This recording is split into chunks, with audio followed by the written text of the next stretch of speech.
صلح حدیبیہ کا اجمالی تذکرہ۔ ہجرت کے چھٹے سال مصطفیٰ جان رحمت صلی اللہ علیہ وآلہ وسلم نے ایک دن اپنے صحابہ کرام علیہم رضوان کو بتایا، میں نے خواب دیکھا ہے کہ ہم امن و سلامتی کے ساتھ مسجد حرام میں داخل ہوئے ہیں اور عمرہ کیا ہے۔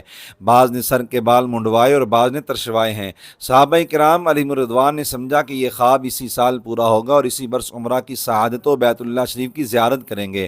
چنانچہ سبھی بہت خوش ہوئے اور خوب جوش و خروش کے ساتھ مکہ مکرمہ زادہ اللہ شرفا و تعظیما حاضر ہونے کی تیاری شروع کر دی۔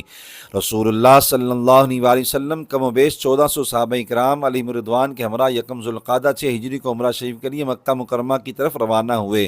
سبھی حضرات نے احرام باندھے ہوئے تھے، قربانی کے جانور ساتھ تھے اور اسلحہ وغیرہ بالکل بھی نہیں تھا، اور ذوالقعدہ کے احترام کے پیش نظر اس مہینے میں جنگ نہیں کی جاتی تھی۔ ان سب امور میں قریش کو یہ پیغام تھا کہ مسلمان لڑائی کے لیے نہیں بلکہ صرف زیارت و عمرہ کے لیے آ رہے ہیں۔ دوسری جانب جب کفار مکہ کو خبر ملی تو انہوں نے فیصلہ کیا کہ وہ مسلمانوں کو کسی قیمت پر مکہ مکرمہ میں داخل نہیں ہونے دیں گے۔ چنانچہ انہوں نے راستہ روکنے کے لیے فوجی دستے روانہ کر دیے۔ قافلہ مکہ مکرمہ سے تقریباً 24 کلومیٹر دور مقام حدیبیہ میں پہنچا تو رسول اللہ صلی اللہ علیہ وآلہ وسلم کی مبارک اونٹنی قصوہ وہاں بیٹھ گئی۔ لوگوں نے سمجھا کہ وہ اپنی عادت کے مطابق تھکاوٹ یا گھبراہٹ کی وجہ سے بیٹھ گئی ہے۔ جان عالم صلی اللہ علیہ وآلہ وسلم نے حقیقت حال واضح کرتے ہوئے ارشاد فرمایا، ما خلعت القصوى وما ذاك لها بخلق ولكن حبسها حابس الفیل، یعنی قصوہ تھکاوٹ یا گھبراہٹ کی وجہ سے نہیں بیٹھی اور نہ ہی یہ اس کی عادت ہے، مگر اسے اسی ہستی نے روک دیا ہے جس نے ہاتھیوں کو روک دیا تھا، یعنی اللہ کریم نے اپنی حکمت کے تحت اسے یہیں روک دیا ہے۔ یہاں قیام فرما ہو کر نبی کریم صلی اللہ علیہ وآلہ وسلم نے کفار کو یہ باور کروایا کہ بغیر کسی اسلحہ کے احرام باندھے قربانی کے جانور ساتھ لانے والوں کا مقصد صرف عمرہ کرنا ہے، جنگ ہرگز مقصود نہیں، مگر قریش اپنی ہٹ درمی پر قائم رہے۔ معاملہ کو سلجھانے کے لیے سفارتکاری کا سلسلہ بھی جاری رہا۔ کفار نے اپنے نمائندے بھیجے اور امام الانبیاء صلی اللہ علیہ وآلہ وسلم کی طرف سے سیدنا عثمان غنی رضی اللہ تعالیٰ عنہ بطور سفیر ان کے پاس تشریف لے گئے۔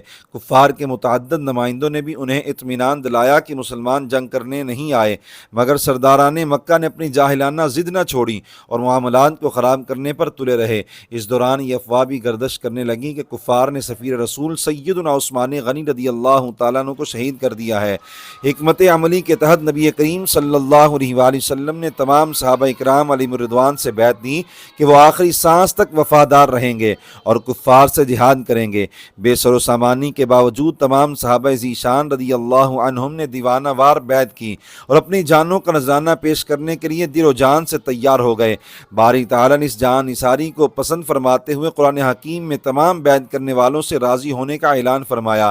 اس بیعت کو بیعت رضوان کہا جاتا ہے۔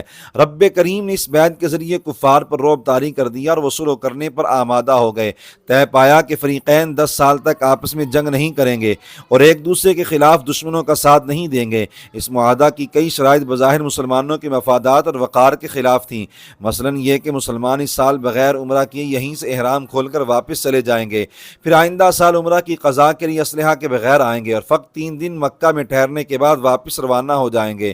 دل بوجھل تھے کہ حق پر ہونے کے باوجود اتنی کمزور شرائط کو کیوں قبول کیا جا رہا ہے، مگر قربان جائیں وفا شعاروں نے اپنے مہربان رب اور اس کے رؤوف اور رحیم رسول کا حکم دل و جان سے قبول کیا۔ چنانچہ احرام کھول دیے اور قربانی کے جانور ذبح کر کے واپسی کے لیے روانہ ہو گئے۔ واپسی کا سفر جاری تھا کہ اللہ تعالیٰ نے قرآن پاک کی آیات بینات نازل فرمائیں اور اس صلح کو فتح مبین یعنی روشن فتح قرار دیا۔ نیز یہ خوشخبری بھی عطا فرمائی کہ رسول اللہ صلی اللہ علیہ وآلہ وسلم کا خواب ضرور پورا ہوگا اور مسلمان ضرور امن و سلامتی کے ساتھ عمرہ کریں گے۔